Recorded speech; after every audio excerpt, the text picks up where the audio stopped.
среда 16:15, знаете, ваш доктор е тука за вас да ве информира за она што е поврзано со проблемите со вашето здравје. Во понеделникот најавив дека оваа емисија ќе биде продолжение на еден разговор кој што го водевме со професорот доктор Владимир Трајковски во однос на аутизмот. И денес на некој начин ќе го продолжиме разговорот и се разбира ќе дадеме исто така информации некои на почетокот што е тоа аутизам. Се разбира, тука сме за вас да ве информираме за оваа денешна тема и секако доколку сакате да се вклучите во нашиот разговор, телефоните ќе бидат отворени, слободно повелете, јавете се. Доктор Владимир, добар ден и добре дојдовте за повтор пат во ваш доктор. И кога разговаравме првиот пат се договоривме на некој начин да го продолжиме разговор затоа што не кажавме се она што требаше да кажеме за ова пореметување или нарушување на состојбата кај децата. И сега денес затоа сте тука да го продолжиме, инаку да ве допредставам на некој начин. Сте и председател на Македонското научно здружение за аутизам, кое што е здружение на граѓани, дефектолози, психијатри, доктори по медицина, имунолози, алерголози и други стручни и научни дисциплини, формирано со слободно здружување на граѓаните заради остварување и усогласување на своите интереси и заради вршење на дејности и активности со цел за подобрувањето и истражувањето на третманот на лицата со аутизам во Република Македонија. Инаку сте и професор на Институтот за дефектологија. Предавате 3 предмети: хумана генетика, физиологија со функционална анатомија и медицински основи на инвалидност. Вашиот докторски труд беше посветен токму на аутизмот. И затоа сметам дека сте доста компетентни за да говорите на оваа тема и да дадете многу одговори. Ајде вака да започнеме. Први да кажеме нешто за аутизмот општо, за некако да ги воведеме оние можеби што не следеле во онаа емисија, па ќе го продолжиме разговорот онаму каде што застана. Така е.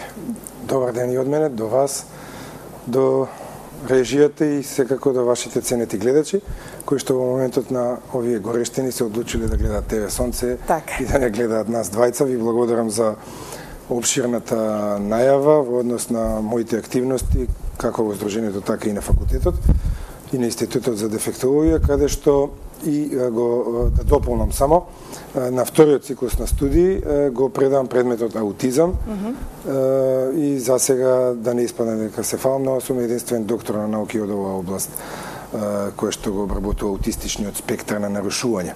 Така. Јас испаднав доследен на моето ветување, еве денеска, значи ќе го имаме второто полувреме, да се изразиме малку фудбалскиот речник.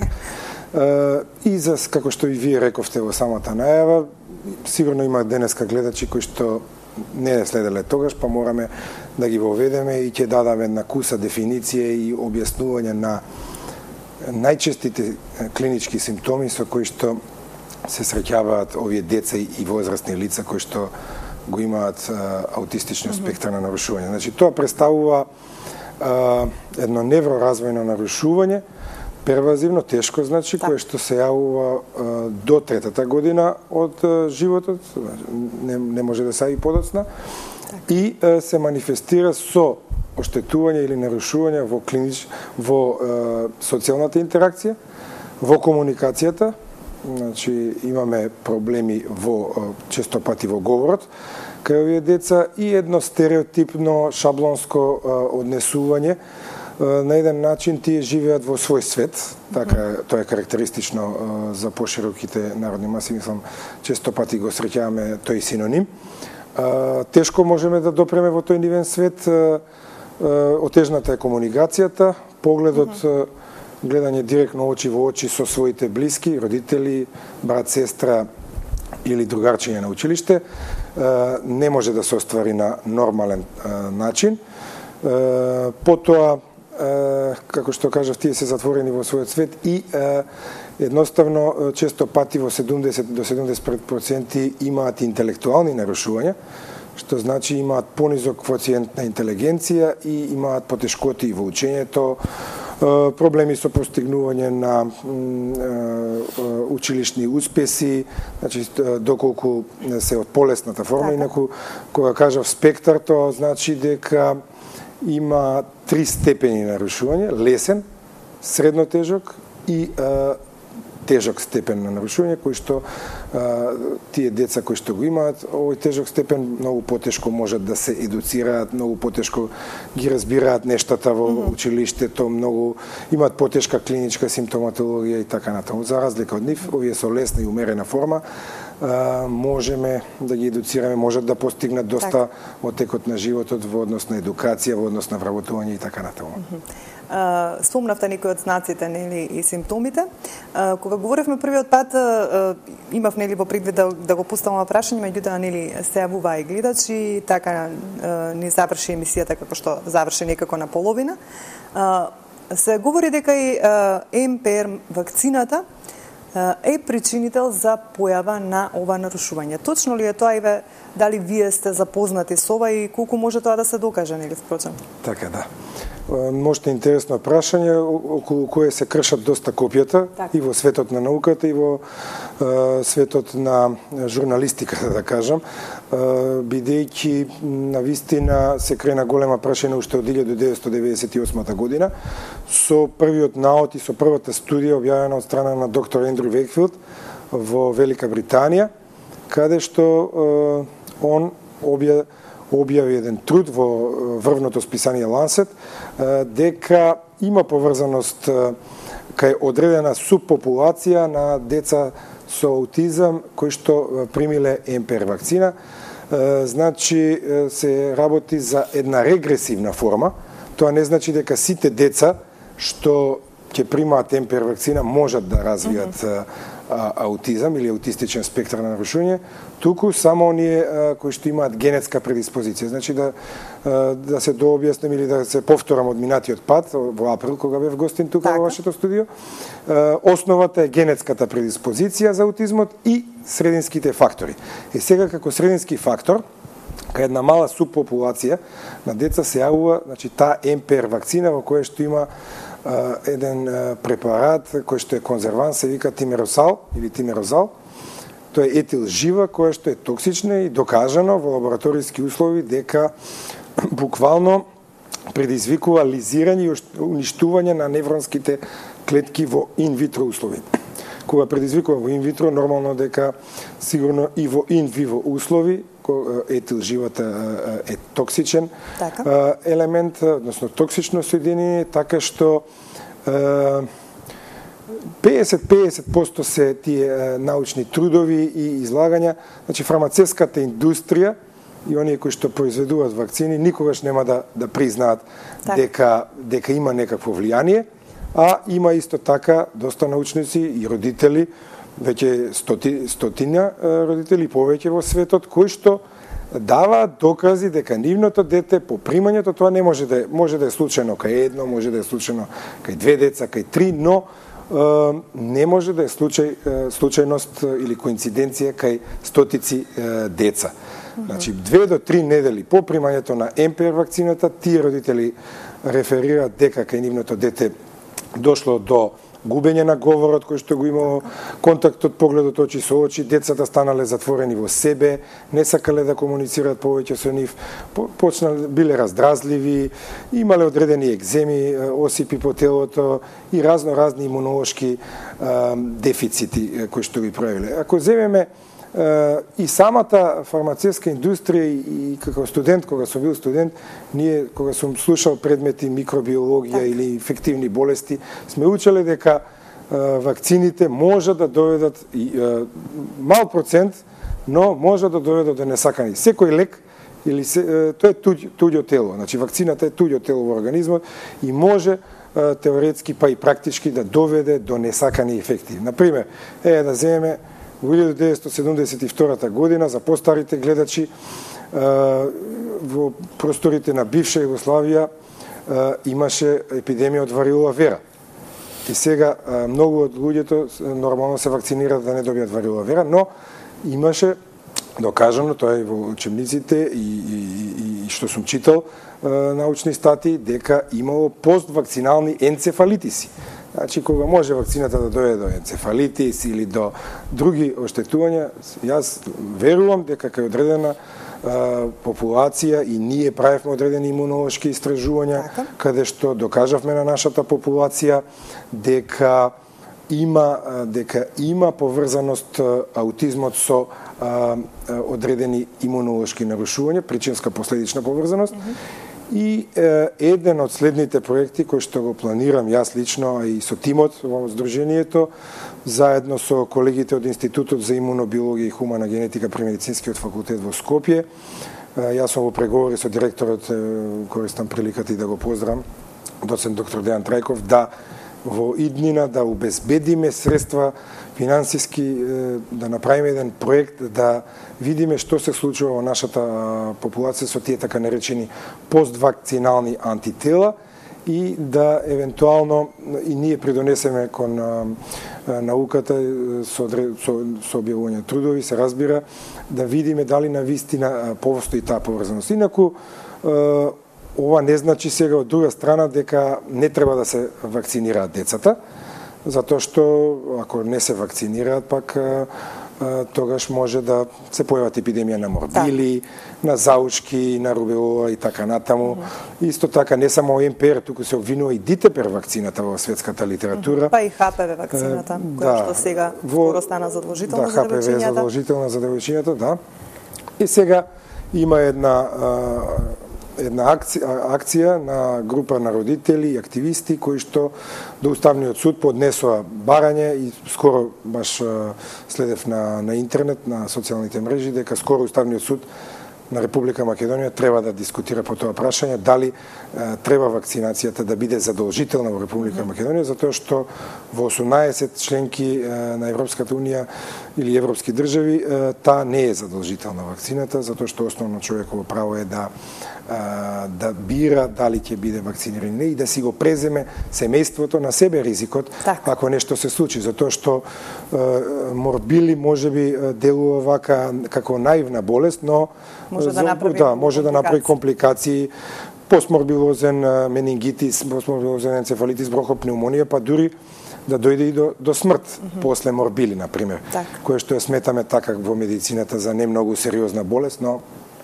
опишани се случаи. Така да и сега нели епидемија скоро. Имаше во нашиот главен град. Имаше епидемија и на варичела особено, каде што нема вакцинација нели за варичела. Тоа е па доста побенигна болест, да кажам, варичелата во однос на морбилите. Така што треба да се оди доста внимателно со вакцинирањето. Детето мора да биде многу здраво во тие денови пред да ја прима, значи може и да прима витамини одредени, суплементи, да биде на здрава исхрана, се разбира, да нема никаква и најмала инфекција и се разбира доколку има во семејството дете со аутизам, тука дури би можело да се препорача избегнување на вакцинацијата или одложување додека не созри имуниот систем, затоа што на 13 месеци се прима МПР вакцината, тој имун систем на детето не е доволно зрел и може да се направи несакана интеракција помеѓу вакцината и имунолошкиот систем на детето. Значи, тие кои што имаат во семејството некој член со аутизам треба посебно да внимаваат околу ова. Да, треба има посебни мерки. Јас имав едно предавање на Медицинскиот факултет пред 3 години. Имавме еден семинар и баш зборував за превенција, иако класична превенција за аутизмот не е возможна, но има одредени мерки кои што може бремената жена да ги преземе или жената која што планира концепција да ги преземе во текот на предконцепцијскиот период, за време на бременоста и после породувањето, за да евентуално се избегнат сите оние тригер механизми кои што би можеле да доведат до откочување на тој несакан патофизиолошки механизам во настанокот на аутизмот. Кога говоревме првиот пат, кажавте дека тоа нарушување започнува уште, нели, додека фетусот се развива, нели, во утробата на мајката. Вие, кажавме, се занимавате со ова, значи се обидувате да им помогнете на оние дечиња кои што имаат ваков проблем. Кажете ми, бидејќи застанавме негде до диагностиката, третманот и лекувањето, ајде да започнеме со диагностиката. Значи, како оди една диагностика кога кај вас ќе дојдат пациенти на некој начин или дечиња со вакво нарушување? Што се преземате? Па добро, ние во Македонското научно здружение за аутизам ги вршиме тие диагностички прегледи, но исто така морам да кажам дека не сме здравствена установа, ние сме образовна и научна институција и во таа насока не располагаме со целата палета, но јас давам совети каде да се јават родителите, каде да отидат на дополнителни исследувања. Главно во дијагностиката е што кај аутистичниот спектар на нарушувања нема некој 100% лабораториски или биолошки маркер, како што велиме ние докторите, за да може со висока процентна сензитивност на тестот и специфичност да одреди дека се работи за аутизам. Значи, главно е обсервацијата. Обсервацијата, клиничкото обсервирање, како детето се однесува, јас правам, значи, по час, час и половина разговор со родителите, го обсервирам детето додека во мојот кабинет, гледам како тоа се однесува, дали комуницира со мене.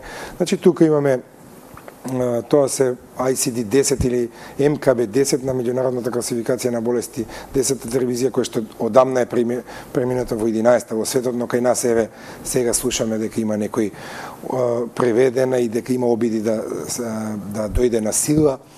Потоа тука се DSM 5 критериумите според Американската психијатриска асоциација од минатата година на сила, значи од мај 2013 година донесени се тие критериуми според кои се следат сите тие симптоми кои што ги манифестира детето, се гледа колку има А, Б и С група, сега нема да одиме во детали вели за да не бидеме здодевни за гледачите, но значи си имаме ние шаблон во кој што гледаме колку од тие ги исполнува и ако ги исполнува тие како што се пропишани, тогаш со 99% да не речам 100% на сигурност можеме да дојдеме до дијагнозата аутизам. Потоа од златните стандарди кои што за жал кај нас не се користи, тоа се АДОС, така наречените критериуми, и ADR или ADR. По последните 3 години клиниката за психијатрија доби лиценца за тој прашалник. Тој е малку долг прашалник, што викаат американците time consuming, бар околу час и половина до 2 за дијагностичарот и за семејството. Значи треба да се троши доста време за да се пополнат, има многу прашања, исто така се обсервира детето, може и преку видео снимки и во живо и така натаму. Значи тоа се двата златни стандарди, АДОС и ADR. АДОС се уште немаме сертифицирано лице во Македонија и понатака има скали диско, мноштво на психолошки прашалници за процена на исто така IQ, ни треба квоциентот на интелигенција, за скали за процена на адаптивното однесување, како детето се однесува, и се разбира постојат и некои, да речеме, други дијагностички тестови со кои што можеме, например, генетски исследувања треба да се направат за да откажеме, да ја отфрлиме можната генетска дека е аутизмот секундарен, бидејќи има одредени како што е синдроми, како што е фрагилен Икс синдром, како што е туберозна склероза, неврофиброматоза и други генетски заболувања, каде што примарно тоа е тоа, а аутизмот се јавува како секундарно, и тогаш правиме генетски исследувања за да ги потврдиме или да ги отфрлиме таа можна генетска дијагноза, затоа што во такви случаи има други видови на трепанија ако докажеме генетско нарушување, па има имунолошки тестови, дефектолозите од своја страна си прават дефектолошка дијагностика и така. Тоа, значи, мултидисциплинарен тим мора да постои, составен од педијатар, невролог, потоа детски психијатар, развоен педијатар, дефектолог, клинички психолог, дури понекогаш се оди на поширок тим, ако има потреба, ако има сензорни нарушувања, офталмолог или аудиолог, за да се види да не има плюс оштетување на слухот и на видот. Понатаму може и социјалниот работник дури да биде дел од тимот, диетолози заради исхраната, каде што кога ќе се докаже алергија кон одредени видови на храни, а тоа сме го докажали и ние во нашата популација, казеински, глутенски противтела или антитела, тогаш мора да се оди и со диетолог во тимот. Так. Што значи тоа диференцијална дијагноза на аутизмот? Диференцијална дијагноза на аутизмот означува кои се состојби би можеле да дојдат предвид или да се помешаат со аутизмот. И тука доаѓаат десетина нарушувања или болести, повеќе од 10, значи кои што би можеле да се помешаат и често пати нашите доктори и колеги или дефектолози од незнаење знаат да направат грешка или да се посомневаат на нешто друго. Пред се интелектуалната попреченост или по старата терминологија менталната ретардација, шизофренијата спаѓа во диференцијалната дијагноза на аутизмот. Потоа тука се сензорните нарушувања, слепилоглувост, детските дезинтегративни нарушувања, ево таа широка палета, потоа реактивното врзување, дезинхибиција на реактивното врзување и така натаму.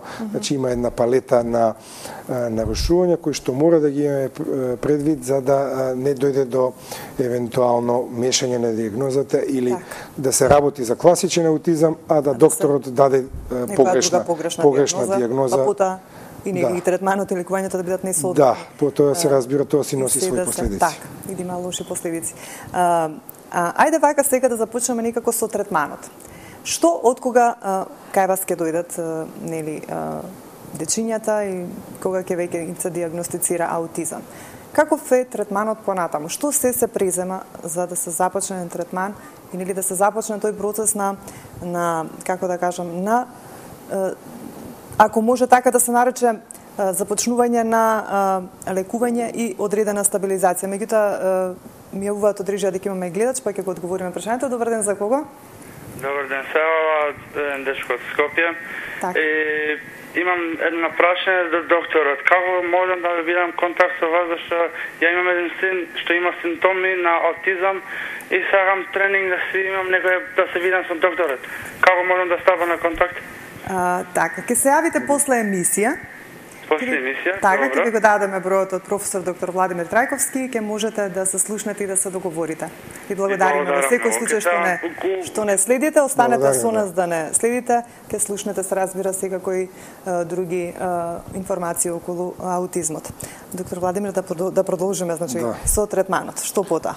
Благодарам за интересот, нели, јас го гледачот со третманот како етилогијата што е мултиетилошка, така и третманот треба да биде поливалентен, односно сочинет од стручен тим на специјалисти. Кои се вклучува тука? Кажавте еден цел тим, значи претпоставам дека повеќе типови на. Да, тоа веќе кажав јас во дијагностиката, истото важи за третманот. Сите се вклучени. Да, детски психијатар, најповикани се и педијатрите. Секој си го работи својот дел. Да, секој си го работи својот дел, треба да најповикани, како што кажа, значи детскиот психијатар и педијатрите во дијагностицирањето. Уште во САД, на пример, и во западноевропските земји со повисок стандард, они веќе до 18-тиот месец, не ја спомнав кај дијагностика, да имаат една чет скала и сега е М4 се вика, каде што можат да детектираат и со висок процент на сигурност да потврдат дека тоа дете понатаму ќе се развива во насока на аутизам. И значи тука педијатрите пред се мора да ги приметат, да ги забележат тие првични симптоми на дете кое што е или премногу вознемирено со одредени со една хиперактивност и така натаму, или па дете кое што е премногу повлечено во себе, мирно, воопшто не плаче, не гуга, не прозборува на време. Значи до крајот на првата година детето мора да ги има зборовите тата, мама, баба, дедо и така натаму. Веќе некои девојчињата тука се малку и понапредни, дури веќе имаат и поголем фонд на зборови, освен овие основните, така што мора педијатрот да се посомнева уште многу рано. Другите исто ги кажав, стручни профили, значи третманот мора да биде поливалентен и да се работи од еден тим кој што добро си ја знае својата работа. Значи имаме повеќе методи на третман. Прво би ги зел бихевиоралниот третман, тоа е еден од најзначајните, или АБА техниката како основна техника, и за жал во Македонија, морам да признам, нема сертифицирано лице, бидејќи тоа е многу скапа метода и треба да се оди на специјализирани курсеви кои што чинат многу скапо.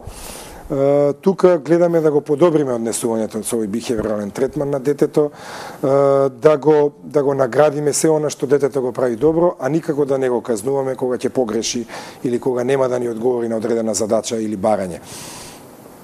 Понатаму тука се едукативни третмани како што е ТИЧ методот, востановен уште 60-тите години во Северна Каролина во САД од страна на доктор Ерик Шоплер и потоа развиван во повеќе држави низ светот. Значи тоа е како да се работи, тоа се индивидуализирани образовни програми во училиште со децата, како да се едуцираат, како да се образуваат, бидејќи педагозите и наставниците не се едуцирани за работа со деца со аутизам и тука таа работа би морала да ја врши обично дефектолог кој што има посетувано, например, курс за оваа техника ТИЧ. Други методи се ПЕКС методата, каде што морам да напоменам за вашите гледачи дека децата со аутизам најмногу учат преку слики, значи визуелно памтење и таа ПЕКС метода е преку така наречени пиктограми, каде што децата значи учат преку одредени слики без многу текстови и тоа е многу едноставна метода и во нашата држава ја користат повеќето дефектолозите, малку нели импровизираат, но горе-долу тоа е тој ПЕКС. Исто така немаме во Македонија сертифицирано лице за оваа техника. Друго што би дошло во предвид, други видови на третмани, тука е медикаментозен третман, се разбира. Морам да го кажам и тоа. Во сите случаи на... Не во сите случаи. Кај оние случаи, например, ако детето има конвулзија или епилепсија, така и 30 до 35% од децата имаат епилептични напади, мора да земаат антиконвулзивна терапија.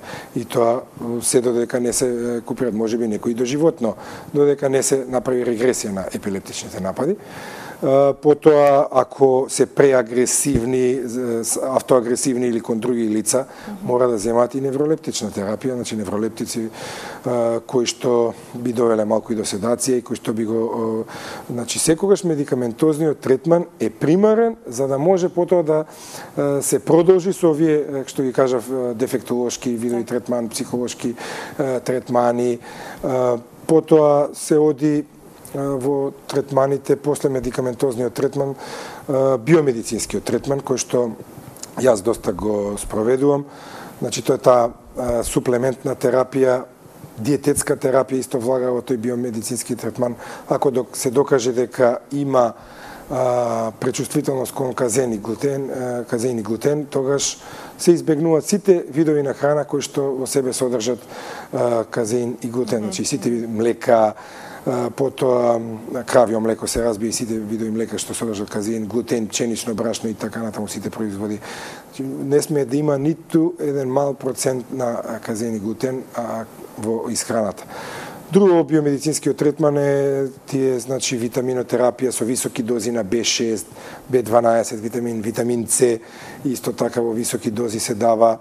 Потоа омега-3, омега-6, масните киселини во биомедицинскиот третман влегуваат, па хелаторска терапија, ако докажеме дека кај децата има зголемено ниво на жива или олово во организмот, тогаш треба да идеме кон таа хелаторска терапија, ДМСА, тој препарат се вика и така натаму. Некои дури одат и со хипербарична оксигенска терапија, но тоа се уште не е научно докажано. Има поволни ефекти, има родители кои што се задоволни, има некои не се задоволни, некои родители го сметаат за прекомерцијално, дека луѓето кои што имаат хипербарични комори го прават тоа за да си обезбедат нели средства, бизнис, но има нешто во тоа дека кислородот под висок притисок доведува до зголемување на оксигенацијата во мозокот и правени се студии и родители исто кои што потврдуваат дека после одреден 30 на 20 до 30 третмани, например, децата подобро комуницирале, биле со подобар контакт очи со очи, ако немале говор, развиле говор и така натаму. Од она што досега нели го работите околу ова нарушување, се случило ли ете во полисните форми на аутизмот се разбира после одреден период да се доведе во некоја стабилна состојба? Па, мене некои од родителите ми јавуваат дека децата имаат подобрување во однос на третманот, само да се надоврзам, нели, па ќе се вратам, има и други видови третман, нели, работа со компјутери, потоа хипотерапија, со јавање со коњи, музикотерапијата има поголем ефект, арт терапијата, окупациона терапија, тоа се широка палета на видови третмани, Sunrise програми, каде што, на пример за Sunrise програмата, тоа е востановена од родители на дете со аутизам и тие буквално нивното дете Рон Кауфман, се вика, тој веќе е возрасен човек, го извлекле комплетно, значи дошле до она така наречена нормализација, каде што ги изгубил симптомите и функционира нормално во општеството и сега тој е дел од тимот, тоа е веќе компанија каде што е нормално сега и бизнис, од цел свет доаѓаат кај нив, тоа се програми кои што чинат доста скапо, 3 недели или 4 интензивен третман во Англија или во САД, каде има и во други држави, но главно во Велика Британија и во Соединетите американски држави се спроведува таа Sunrise програма, каде што ете, значи буквално или тоа е дан школата на кој што припаѓам и јас, нели Defeat Autism Now, кои што реферираат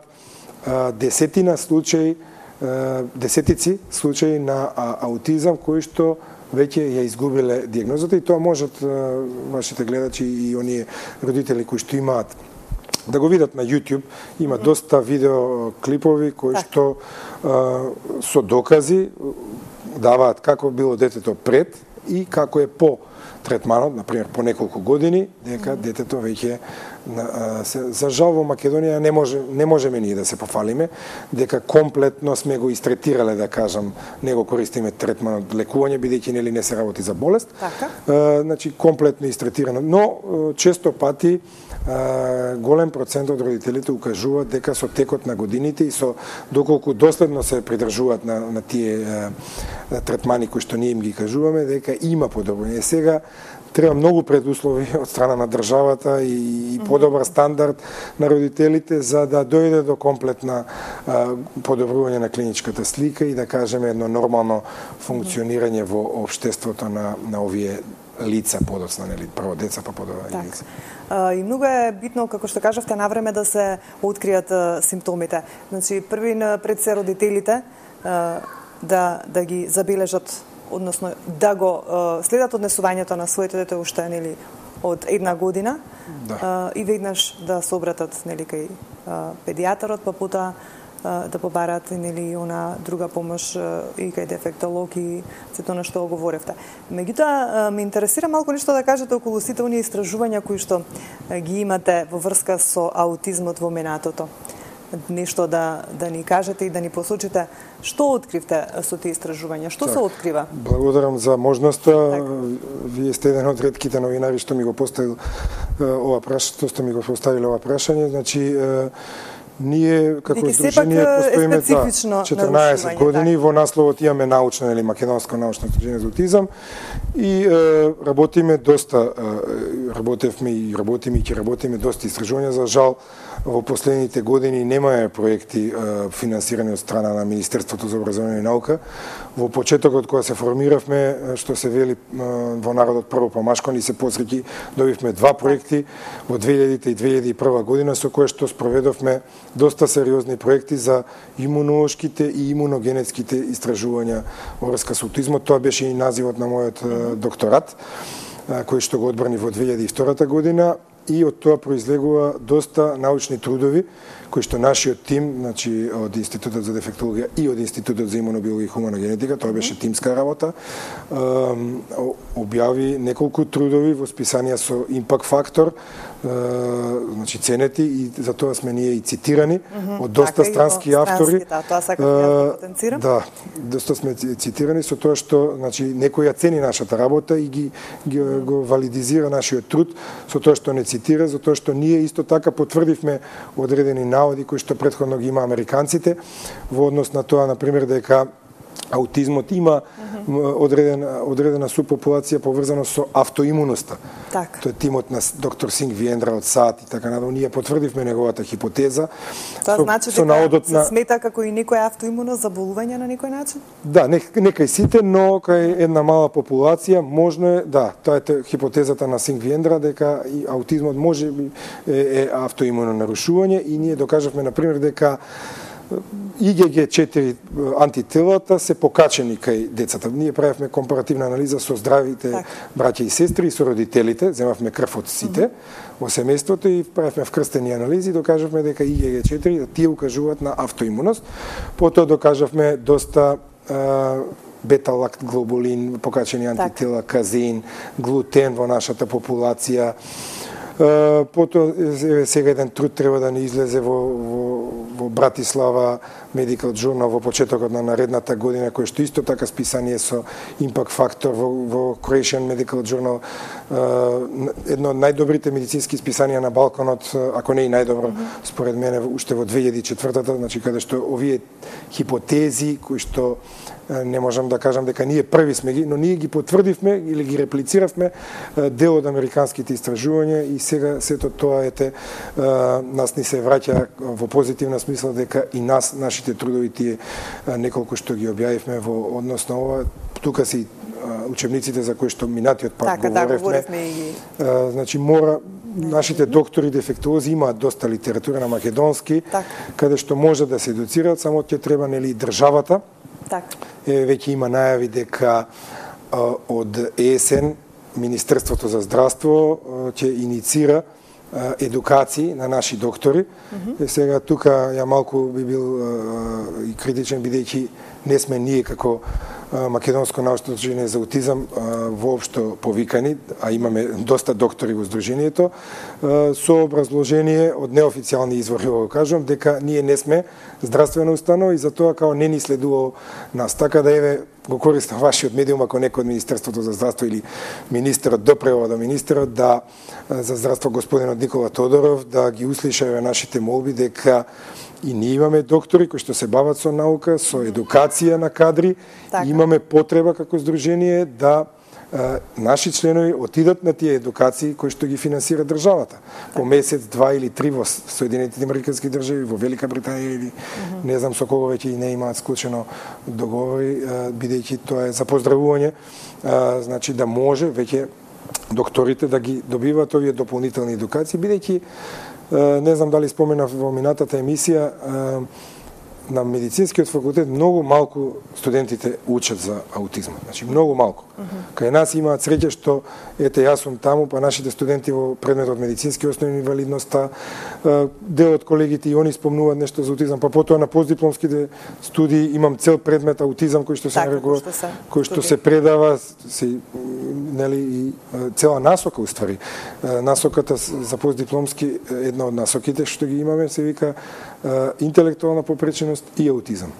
Така што нашите постдипломци добиваат потоа магистар по специјална едукација и рехабилитација или дефектологија постаро и цртичка интелектуална попреченост и аутизам дека он е магистар од таа област. Во секој случај треба тоа детално нели да се проучи, да се научи, за да може нели понатаму пак и да се преминува како што и вие го преминувате во сето она што се вика ваша работа кога станува збор за третманот и обидот нели да се доведе таа состојба во некоја нормала, ако може да се доведе, се разбира, зависи од кој степен на нарушувањето, кажавме дека има повеќе степени. Ме интересира кога станува збор за Македонското научно здружение, тука некаде ќе го превршиме разговорот, кои ви се, претпоставам дека сега е лето, нели малку ќе се одмориме сите, што планирате некои активности веќе од новата работна половина на оваа година, значи од септември, имате ли некои активности кои што се поврзани сега со аутизмот? Така, да.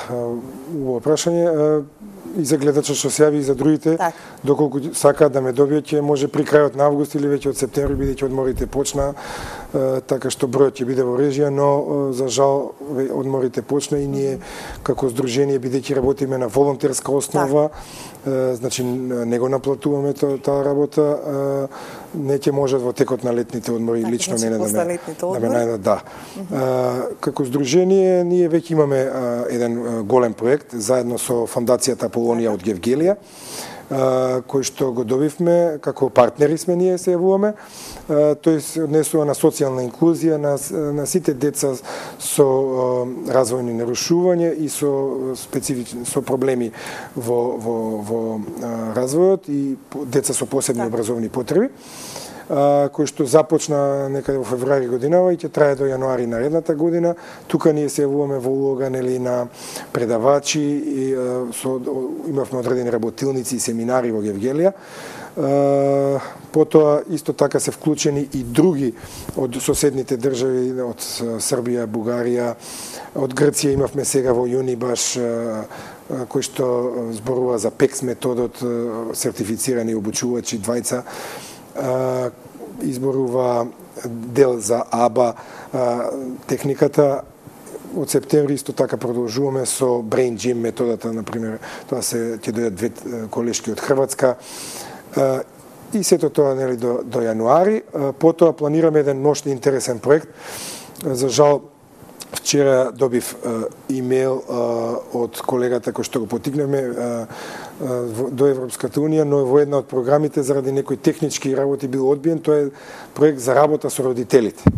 Но ние, тоа е тим од Велика Британија, ние од Македонија, како Македонско научно здружение за аутизам, од Хрватска, од Едукацијско-рехабилитацијскиот факултет и од Кипар.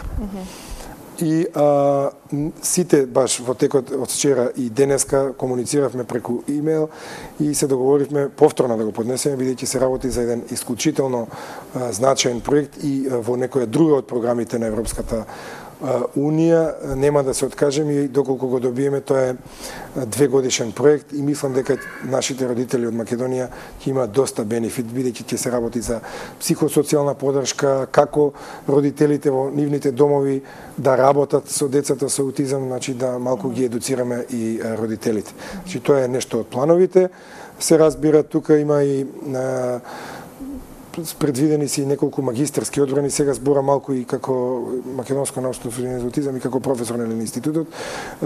Има неколку најави на млади магистранти кои што им сум им ментор, треба да ги привршат своите и секако. Дали е тоа поврзано исто со аутизмот? Со аутизмот, да, со аутизмот. Тоа се теми од аутизмот за прв пат, оригинални теми кои што до сега не се работи ни во Македонија, па дури ни во Балканот. Значи секогаш јас, тоа ми е основен принцип, да давам теми кои што го обработуваат аутизмот, но посебни области, значи за прв пат во Македонија да биде оригинално, да не се повторува многу. Значи имаме една за стереотипното однесување на колешка која што е и секретар на здружението, значи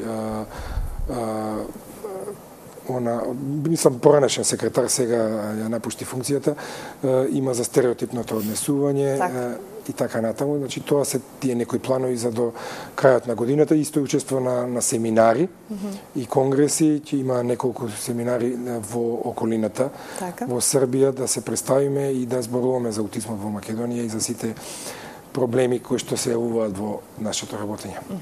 Јас се надевам еве дека во оваа денешна емисија го дозаокруживме некако разговорот, иако кога станува збор за ова нарушување секогаш има многу работи да се каже и спуштено и да се додаде и да се дообјасни, затоа што кажавме многу специфично. Меѓутоа, нели времето ни истече, мора да завршиме.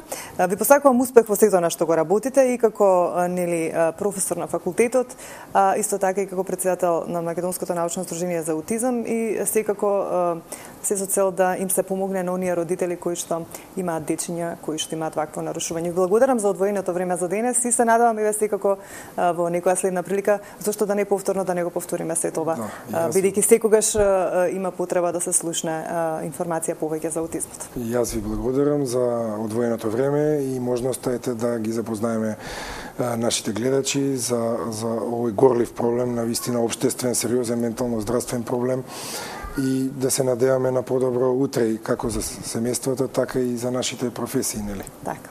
Ви благодарам уште еднаш. Почитувани мои, тука некаде ќе ве поздравам за денес. Секако до понеделник во 16:15 во оставам во добро здравје и убаво расположение.